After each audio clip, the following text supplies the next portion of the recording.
Water leaking at your sink strainer flange can totally mess up your day, but fixing it is way easier than you think. Alright, so first, turn off the water supply under the sink to avoid any mess. Next, grab a wrench and gently tighten the flange bolts. Don't go crazy, or you might crack stuff. If it still leaks, you probably need to reseal the flange. Get some plumber's putty or silicone sealant, remove the old putty around the flange, and clean everything up good. Then, apply a fresh bead of putty evenly around the flange before tightening it back down. Make sure you wipe away any excess putty so it looks neat and won't clog your pipes.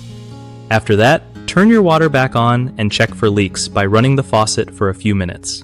If you see no drips, you're golden. One of the biggest mistakes people make with a water leak at the sink strainer flange is over-tightening the bolts, which can crack the sink or damage the flange gasket. Fix this by tightening bolts just snug enough and no more.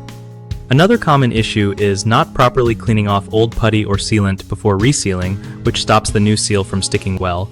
Always clean surfaces with a cloth and mild cleaner before applying new sealant. Lastly, using the wrong type of sealant can cause problems. Plumber's putty works great on most sinks, but if you have a granite or stone sink, silicone sealant is your best bet because it sticks better and won't stain. BigHomeProjects.com is awesome for homeowners because it connects you with trusted local contractors who actually know their stuff and get your job done right.